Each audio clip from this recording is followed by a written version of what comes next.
One of the most violent things I ever saw when I was in prison, it was when I was in Pelican Bay State Prison. And it was this dude named Snap from Seven Trade Gangsters.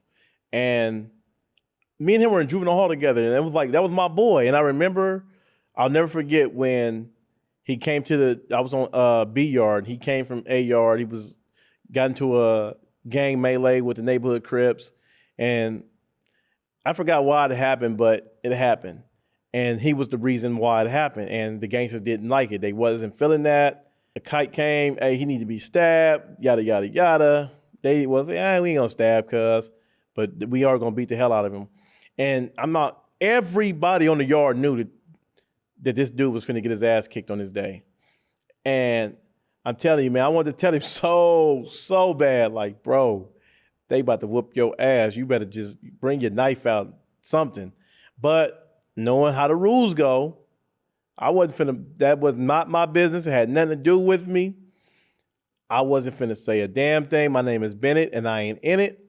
And I remember two of his homies called, hey, cuz, spin a lap with me. In prison, that's a common thing. People always say spin a lap. That means just walk a lap with them.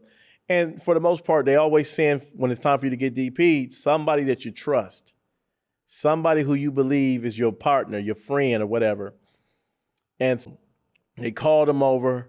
He was in the middle. He was walking with these guys. And you know how it always happens is one of the people always starts trailing back a little bit.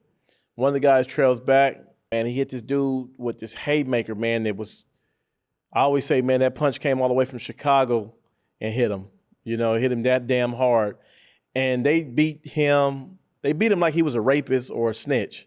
They fractured his skull, they broke his nose, they broke his jaw.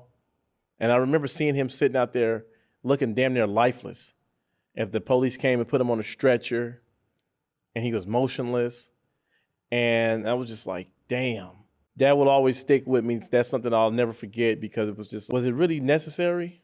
But in the eyes of gang members who have warped belief systems, it was most definitely necessary so nobody else put their homies in a bad circumstances or situation.